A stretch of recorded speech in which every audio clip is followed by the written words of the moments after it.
All right, hey everybody, welcome back to the channel and all that good stuff. If you're your first time here, hey, welcome. So a couple weeks ago, I put out on my community tab a question basically asking you guys if you have any questions. And quite a few of you did send some questions back. And first things first, thank you very much to everyone that responded.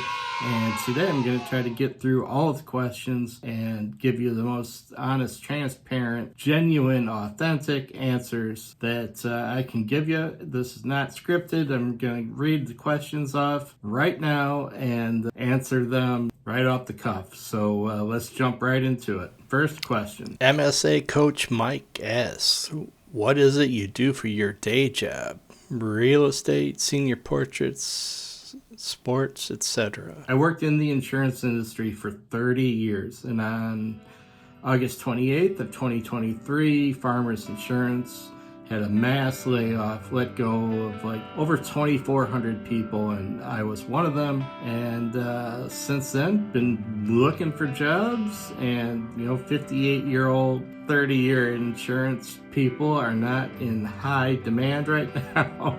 So I have been focusing on my YouTube stuff, focusing on the creativity side of things, gotten a lot done around the house. I'm really good at vacuuming these days. Yeah, that's it. If anybody needs to hire me, I'm available, so let me know. Now, with regards to real estate, portraits and that kind of things, yes, I do real estate photography. That's kind of dried up. The market's not as strong as it was. I'm getting back into the portrait business a little bit. In fact, I just shot some cheerleader portraits, for lack of a better term. Did that earlier this week, and it came out great. People were very happy. And I just did it for free to kind of knock the rust off. Back in the days when my kids were younger, I did a lot of senior portraits, and it was a nice little side hustle for me, and I think I'm gonna try to start that up again. The biggest learning you've had since starting YouTube that you continue to benefit from to this day? Wow. Thank you, Darren, for that question. That's a great question. Wow. Is definitely to manage your expectations. And if you're going to do YouTube, you have to do it for the desire and love or passion to do it. If you start into it thinking you're going to go viral and have 1 million subscribers and make a ton of money off of doing it, you're setting yourself up to be disappointed. YouTube, especially in the photography niche, Thomas Heaton actually just did a video about this. Photography niche is not a big niche for YouTube. If you're coming into YouTube in the photography area, just come into it knowing that, and honestly just manage your expectations. I guess the other big thing that I have learned, and I had to remind myself quite often, is comparison is definitely the thief of joy. So, and there's another question later. I'm going to talk about that. So we'll leave that be, but thank you very much, Darren, for the question. That was a great question. I appreciate it. I don't recall seeing you do panoramic images on your channel. Is this something that you might be getting into in the future? Yeah, so I don't do too many panos, and it's not like a conscious thing for me to not do it. I just haven't done too many of them, and maybe that's because in the Midwest you don't have those great big grand vistas, so I mean that might play into it. But so not doing panos, definitely not a conscious decision. I have no issue with doing panos, and if the mood strikes me and I'm in the right spot, I'll definitely do one. Thank you for that question. What location here in the U.S. and abroad are on your bucket list? Banff, I guess I don't know if it's a national park or whatever, but it's up in Canada. So that is definitely one. Iceland is a bucket list for sure. That would be really cool. Patagonia would be really amazing. Those are the ones that jump out at me off the top of my head. So yeah, thank you. Great question. What's the most amazing situation you've been in but never came away with an image? That's from Nature Photo Studios. Holy cow, wow. Most amazing situation that I've been in and didn't come away with any photos. Wow.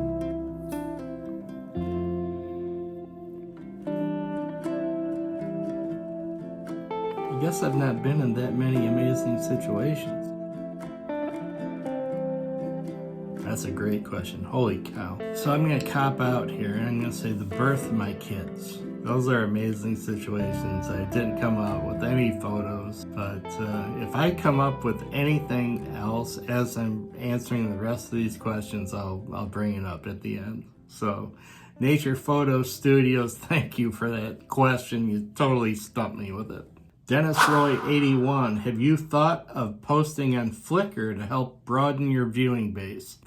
No, I haven't. Short answer. I honestly don't know a whole heck of a lot about Flickr. I have been concentrating more on Instagram in the last few months, probably since getting laid off. If you guys think Flickr is a good idea, I'm certainly happy to look into it. I definitely want to broaden my audience. As you know, I'm approaching 2,000 subscribers, which is amazing. You know, when I started this channel, I didn't think I'd even get to 100. Now I am, you know, a few years into doing this, and my expectations are changing at this point. Joel 4JC, why the D850? What's your favorite lens? Do you use filters? Holy cow, we got a lot here.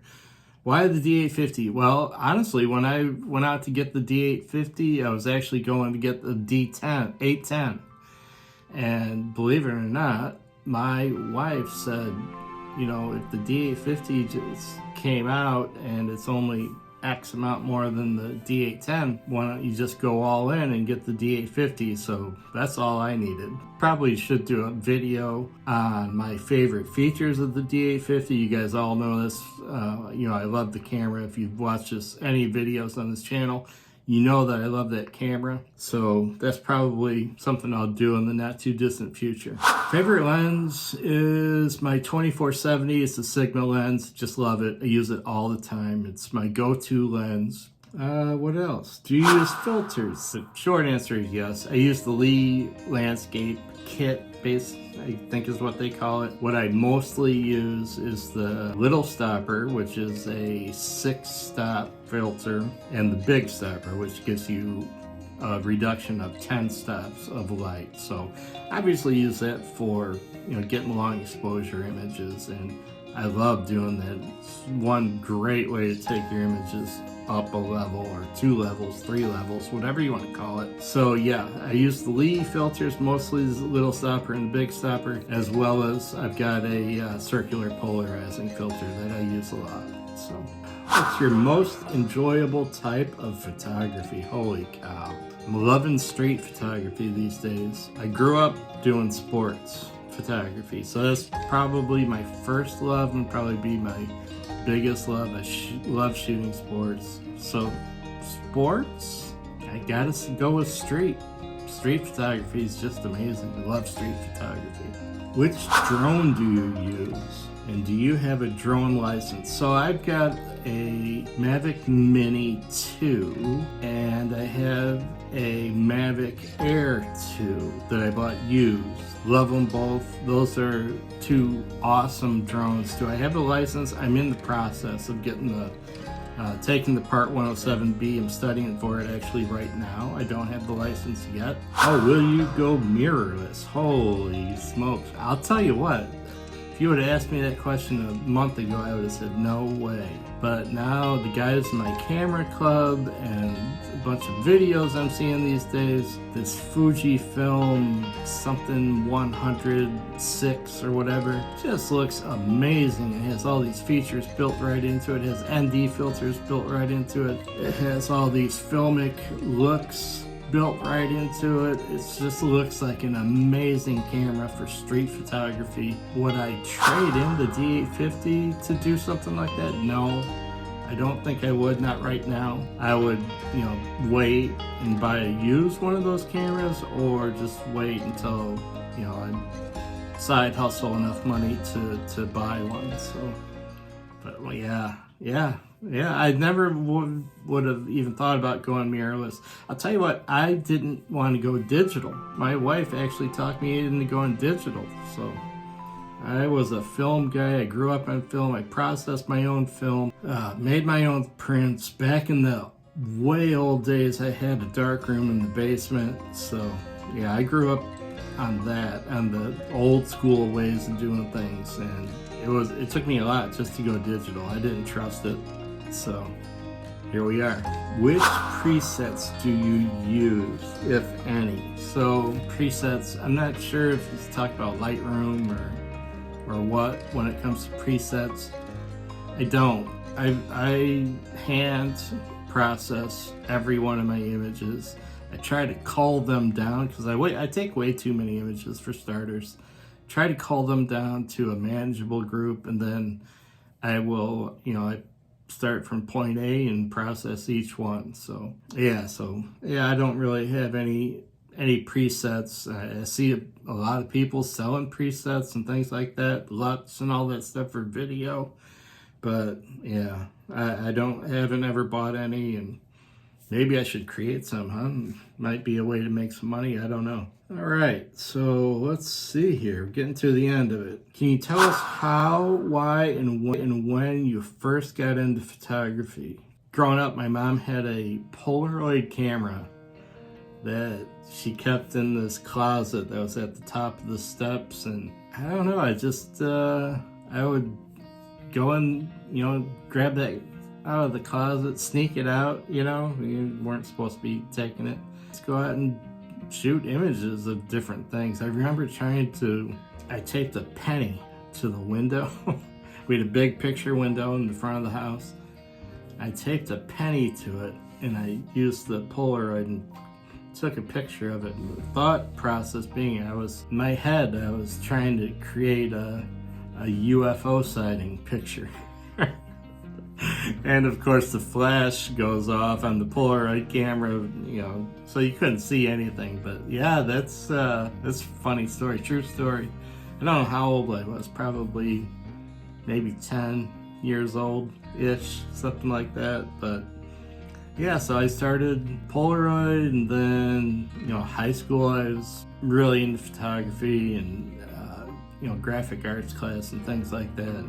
Pentax K1000 is what, probably the first first film camera that I was loading and, developing the film, processing, and printing the images, and, dodging and burning. Yeah, the whole thing. It was cool. So shot lots of pictures of cheerleaders back in the day. Ironically, I shot portraits of a cheerleader earlier this week. So it's just the more things change, the more they stay the same, right? What was the camera that you learned on, and what was the first camera that you purchased? Wow. Okay, so really learned on the Pentax K1000 tank of a camera. Really forces you to learn, the exposure triangle. It makes you really learn photography. It was just shooting film in general, and developing and processing your own film and making your own prints. That all makes you learn it. So the first camera that I purchased, it was a Nikon film camera, but I honestly don't remember which one it was. And then now for me to get from point A to the D850, I have bought and sold and bought and sold and bought and sold. So, I mean, if I was starting now and without any equipment, I wouldn't have a D850, that's for sure. I mean, who's got that kind of money to put into a camera body? Yeah, so that's one thing about photography. It is an expensive hobby, habit, addiction, whatever you want to call it. But if you do it right and buy used stuff. My drones used my Nikon D4 before my D850. That I bought that used and then sold it. So you can work your way into some of the, higher end equipment. You just have to be smart about it and have patience.